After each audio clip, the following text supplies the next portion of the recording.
A common struggle amongst married men is balancing between their mothers and their wives. Some men may even be dismissed as a mama's boy, sometimes unjustly, sometimes for good reason. Allah has elevated the position of your mom, and the same would apply for the future of the mother of your children. How does one navigate this between mother and wife? This is one of the inevitable struggles of adulthood. Adulthood will have many struggles. Like I said, you guys are just waiting to get free of the box and start living your adult life. You're not realizing that comes with a whole bunch of responsibilities you don't have. And one of the reasons why the in-law situation is always the brunt of all jokes is because every single couple has to face them. There is no easy answer. Dear brothers, dear sisters, one of the biggest tensions in your marriage is going to be the balancing of your spouse with your family. It's a two-way street here. Daughters as well have to do the same thing. The most common source of divorce, one of the most common sources, and one of the most common sources of arguments in marriage, especially the beginning of marriage, is figuring out how to balance between the rights of, you're living with a family, your siblings, your parents, whatnot. Literally, one contract, one day, and all of a sudden, you're literally, another stranger is in your life wanting to take up most of your time. Both ways, right? How are you going to navigate? After the lovey-dovey, after the honeymoon phase is over, life is still there. You still have your parents, you still have your siblings, you still have this and that. Now, as your parents get older, they're actually going to need more of you. How are you going to navigate that? Again, there is no mathematical equation. You're going to have to deal with every situation. There is no two people are alike. There's a whole host of factors. How much do your parents need you? How many other siblings do you have? Are you in the same city? Financially, a whole host of factors. And that's why the Sharia did not come with specifics. It came with generalities. So yes, Jannah lies under the feet of your mother. No doubt about that. At the same time, the Prophet said, the best of you are those who are best to their wives. Those two are not mutually exclusive. You're going to have to navigate the both of them.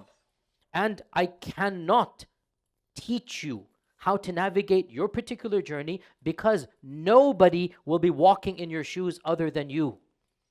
Nobody knows the characteristics of your lifestyle, the pros and cons of what your time, your money, the akhlaq of your mother versus the wife, the relationship. That's another factor. Do your wife and mother get along? Does your father and brother get along, or brother-in-law, whatever, get along? Everybody gets along. These are all factors that you have to decide when the situation comes. All I can tell you, I go back to what I said last week as well. First and foremost, a pure heart. Make sure you're trying to please Allah subhanahu wa ta'ala. Secondly, if you are in trouble, don't be too arrogant to get help from loved ones. Get advice. In the end, nobody can walk your shoes, like I said. But people that are older than you, people that have lived life, approach them. Say, listen, do you think it's fair? Do you think it's reasonable? How can I negotiate this? Talk to people that genuinely love you and care, and be open-minded. Realize marriage is all about compromise. Both sides have to compromise. There's no way a marriage will function if there's no compromise. You're going to have to compromise. And brothers, I'm assuming this is a brother that asked the question. Brothers, be very blunt with you. You cannot choose sides between your mother and your wife. Each one has a right on you. And if the both of them are a little bit irritated with the other and they take it out on you, I'm sorry. I'm sorry, blunt here. You're the man. Be the punching bag. Really. Literally, I'm sorry, but man up. And I believe in men's roles, but I'm not a feminist. You know this, sisters. I don't believe in fourth way feminism. Men are men, women are women. Allah created us that way. And I say to the brothers, man up. Let your mother be a little bit irritated and spout it out. Let your wife be frustrated what your mother did and whatnot. That's the way, that's what Allah created you to be. Don't be a child and throw a tantrum at one versus the other. You are the son of one, and she will always be your mother, and Jannah's under her feet. And you are the maintainer of the other, and she is your responsibility, and you must protect her. So be the man. That's what Allah created you to be. Don't act like a child. That's a part of life. You have to navigate literally a mini civil war. And that's a part of the reality. Sorry, this is the reality, guys. That's the reality what's going to be. You don't understand this. It's going to be difficult. 90% of the time is difficult. But that's life. And you know what? That's how you're going to, you're not going to be able to surmount the problems of life until you face them. So yes, do what you need to do. And there are techniques that might come in handy in your particular situation. One of them, without a doubt, generally speaking, as much as you can, generally speaking, and the Sharia as a default mandates this. It is not healthy, especially for newlyweds, to be in the same house as the in-laws. I'm being very honest here. Especially for newlyweds. It is important that you discover each other in a safe space. Know each other's faults, weaknesses, akhlaq, characteristics. To have, and sometimes it's not possible. I'm not saying it's haram, but I'm saying it's healthy that there is a safe space for the couple and a safe space for the mother and father, right? And interactions then can be at least maintained. When the two are living in each other's, same area, it's a recipe for disaster, generally speaking. Now, again, some of you might say, I cannot afford a separate house and my father is willing to let us live. Good, excellent. Understand that's going to come with a different set of baggage and rules. Wallahu ta'ala alam. Let's go for another 10 minutes, inshallah, because I know it's getting late. Bismillah ar-Rahman ar-Rahim. How do I communicate and maintain a good relationship with parents who are toxic? They love me but do not communicate or respect me or my decisions and instead insist on their way all the time without giving a single thought to my opinion. I have a question for you, brother and sister. I have a question for you. If your parents were right here, right now, and I were to ask them their analysis of the situation, do you think they would analyze it the way that you have?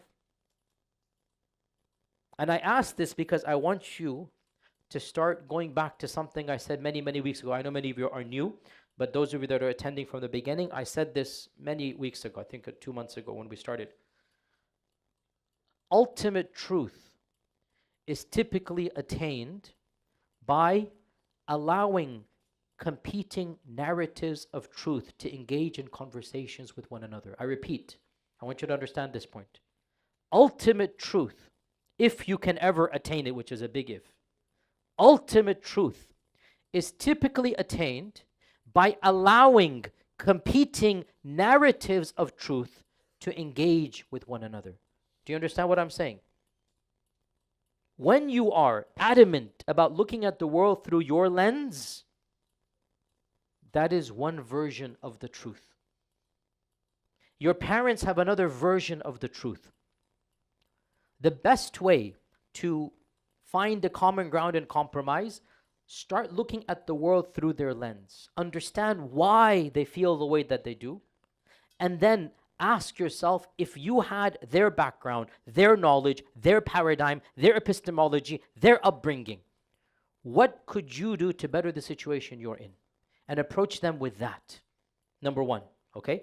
Number two, there's no other way to say this. There's always going to be an awkward phase of your life where intellectually you feel like you're an adult, and maybe even you are to a certain extent, but financially and logistically you are not an adult.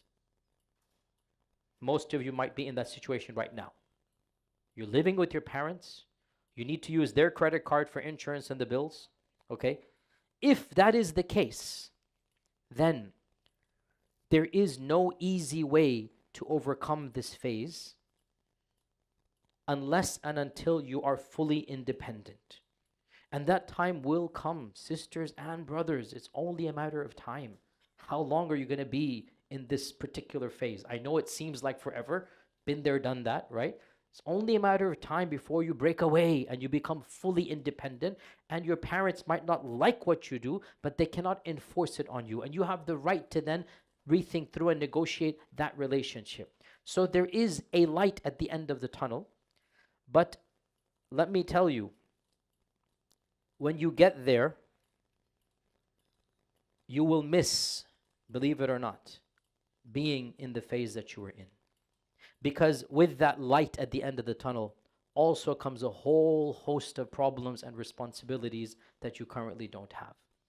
So don't look forward to it without a sense of trepidation as well, okay? When you get to that end, there will be a nostalgia of how it used to be. And anybody who's older than 25, 35 knows this, okay? So don't be that eager. There's only going to be one time in your life, only one time, where you are still in your parents', you consider it a cage, I consider it a home, okay?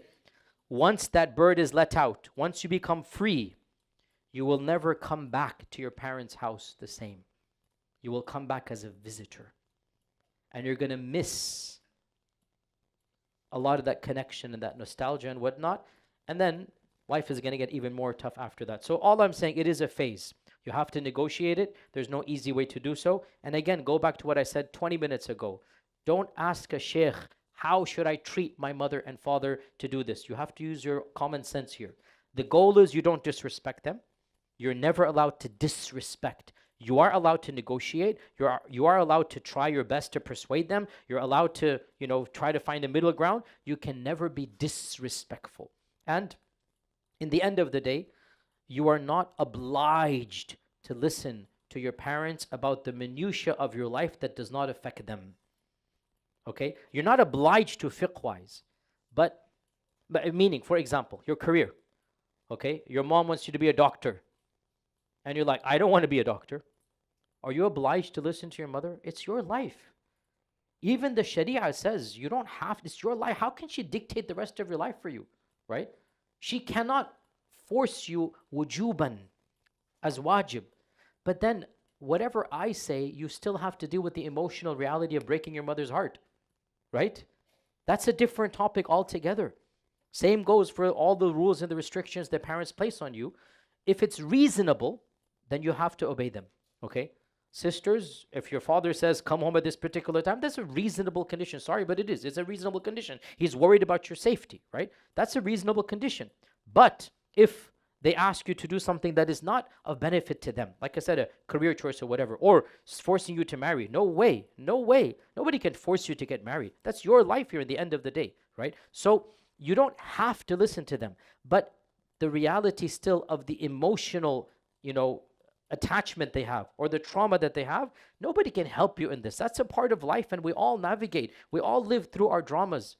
Brothers and sisters, everybody has drama. It's not just soap operas. And you think your life is more difficult? All of our lives are difficult. Every one of us. We all have our internal traumas. We all have our battles we face. We all have our family issues. Every single person on earth. Don't ever think that only my life is bad. And frankly, after what's happening in Gaza, all of our problems are first world. All of our problems are first world problems. Thank Allah we don't have those problems. So put things in perspective.